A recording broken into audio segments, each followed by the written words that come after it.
Баршаңызға сәлем достар. Бүгін картошкадан жасалынатын котлетті дайындаймыз.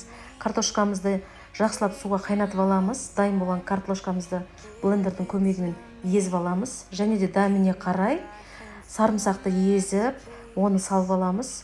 Мен пиязды үкіштен өткізіп, оны да салып аламын. Және дәміне қарай тағым аскөкті саламын. Соңында қызыл бұрыш, тұзды дәміне келтіріп, жақсылап салып алыңыздар. Сосын араластырып алыңыздар.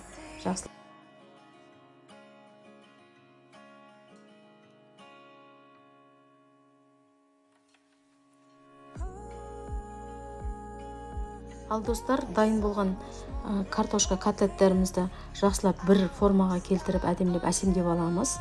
Содан соң жарылған жұмыртқамызға екі бетін аударып, одан соң кептірілген нан ұнтағына салып, екі бетін жақсылап тұрып аударып аламыз. Содан соң тағы бір қайтара жұмыртқамызға салып, сосын тағы да кептірілген нан ұнтағына салып аударып аламыз.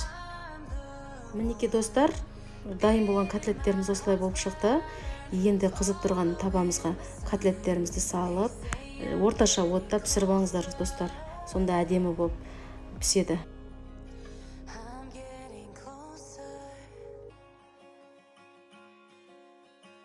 Мінекей достар, картошкадан дайындалатын котлеттеріміз пісті. Осы рецепті алып дайындап көріңіздер. Достар, өте тез піседі және де өте дәмді болып піседі.